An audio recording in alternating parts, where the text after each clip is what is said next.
Hey,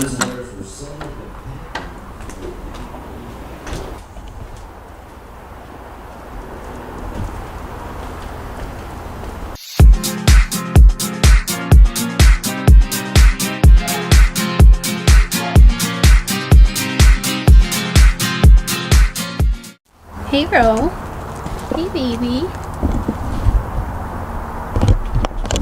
Hello, how is everyone? I am back in Arizona, Scottsdale, where my parents live. So I'm at their house right now.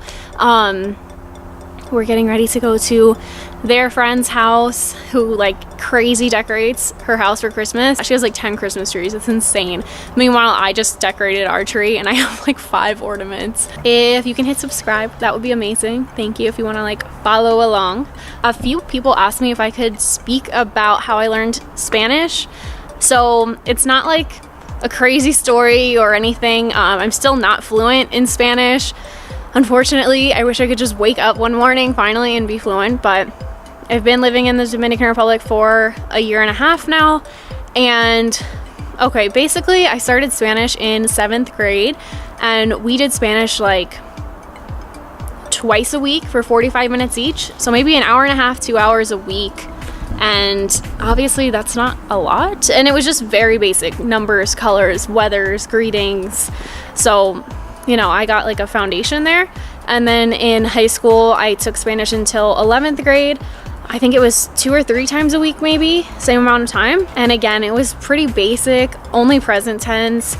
My teacher was, not that she was bad, but she wasn't the best. So we didn't really do too much grammar. We weren't like writing papers or anything, just really like worksheets and stuff. So yeah, I got my foundation there and the basics, which was good. Vocabulary, I would say vocabulary I got mostly from school. It wasn't like anywhere near fluent. I was in Spanish Honor Society or whatever it's called, along with like 100 other kids. And so in theory, I was like good at Spanish, but it just means I got good grades in Spanish for like the easy work that we were doing. In college, I tested into like the second highest level of Spanish classes, which I should have just intentionally failed the test because those classes were so hard. I failed one semester and then the rest I was like, all right, I actually have to try. So that was getting into a lot of grammar that I didn't really know. And that was only 2 semesters. So again, I did not learn a lot in college for Spanish, unfortunately. I didn't really like study on my own outside of class, and class is so short, and I didn't have anyone to practice with. Throughout high school to the Dominican Republic, like mission trips, I would practice Spanish for the 2.5 weeks that I was there each time. So that was like a good refresher. But again, it's so short and it wasn't completely immersion that I didn't learn fluently or like great. And I, all through college and a couple years after, I was not practicing Spanish at all. But when I started getting the idea that like, oh, I want to move to the Dominican Republic, my arm hurts. It's like rest it because I'm old. When I got the idea that I wanted to move to the Dominican Republic, I really started practicing Spanish with friends that I met from the DR and just people in general, like in the States that spoke Spanish or speak Spanish. I also really started using Duolingo on my phone and on the desktop.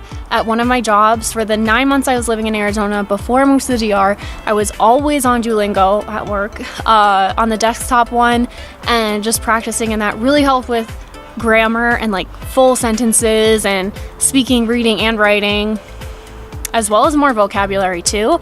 And vocabulary that was more like useful, because I don't ask everyone all day how old they are and like a weather report. So it was really good instead of like, I don't know, for example, in high school, I remember they taught us for like, I miss you, te echo de menos, which is like a very old-fashioned way of saying it. So then with Duolingo and practicing, it's like, oh, te extraño, that's so much easier. That's like what people use. Another app that I really used was called italki.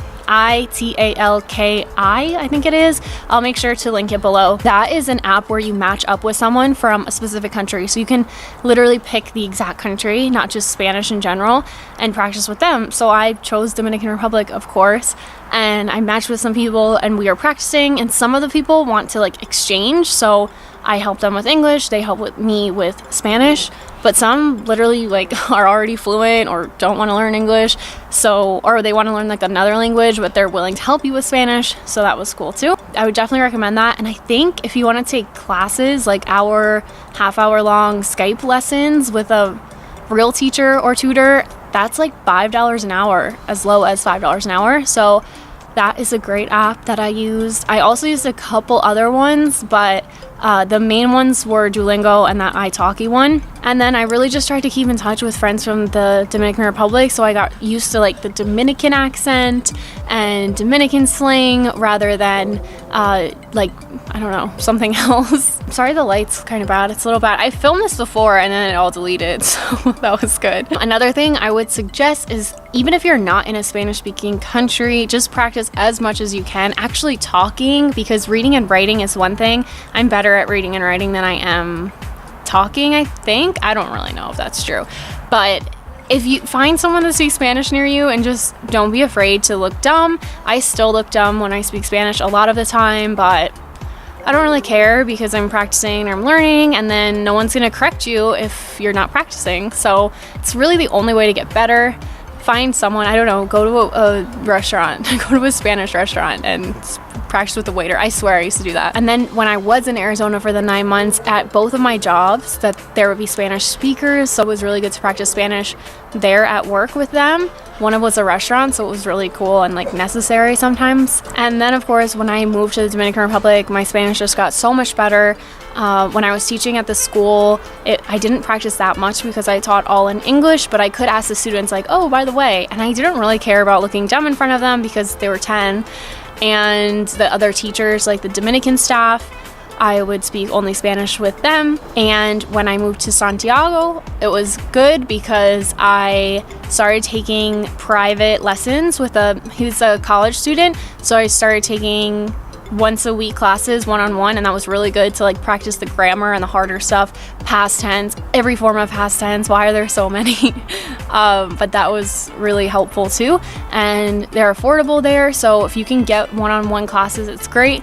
Or even like a language center, that's really good too. I practice with my boyfriend and his family when I can, with his family a lot. With him, he's so good at English, we mostly speak that, but I'm really trying to stay on Spanish with him because I don't want to lose mine at all.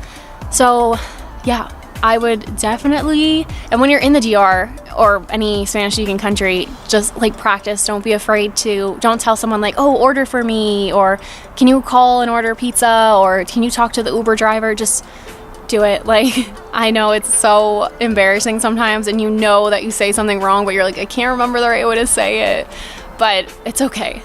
Life will go on. So that's really how I learned. I love Spanish, and I love kind of being able to speak it, and maybe I'll do a video in Spanish one day when I like get the courage to. And yeah, now I'm like so immersed in the Dominican Spanish that accent is like immediately I know like, oh, there's a Dominican here wherever I am. And any other accent I'm like not as good at understanding. Hello. Hola. What are you doing? The blocking game. Hola, she says. I will link any of the other resources I used below. I also use this like flashcard, Memrise maybe it was called, where you just like, it's vocabulary, just an app. That was helpful too. I would just say the easiest way is to keep practicing. Yeah, if you have any questions, please just comment below. I would love to answer any specific questions about how I learned Spanish, and I'm still learning Spanish and still practicing, and any kind of like methods and what. Oh, I have one more. Also, I watch a lot of shows on Netflix in Spanish and put on the subtitles in either Spanish or English. So first English to like help you can read along, and then when you're feeling a little bit more confident, you can put them in Spanish so you're reading and making sure you're hearing correctly, and then maybe you can put them without subtitles too. So that's a really good strategy as well. That has helped me a lot. And listening to songs in Spanish, Romeo Santos preferably, that really helps. You can even like learn the lyrics and sing along, and that's a great way to learn Spanish as well, especially the slower songs where you can understand like how they're pronunciating the words and what they're even saying. So those are just some of my tips. Comment some of your tips below. Sorry I talk with my hands so much. My mom watched my videos and was like, put your hands down. Yeah, if you liked the true crime video I did about Emily Peguero, let me know below, because I would love to do more kind of true crime videos, investigative videos. If it's interesting to you, if it's not, tell me it is anyway. No, I'm just kidding. If it's not, just let me know. But I really like doing them, and I am putting together a video, I promise, this week about cost of living in the DR, in Santiago, like how much the salon is and the gym and groceries, general things. I know I did one on rent, and everyone keeps some people keep commenting to me that I pay too much rent for my apartment, and I know that. I knew that I was paying more than I wanted to, but it was like a special circumstance, and it was a really safe area. It was furnished. I could do a short-term lease, so all of those things, like, yes. But I will talk about cost of living more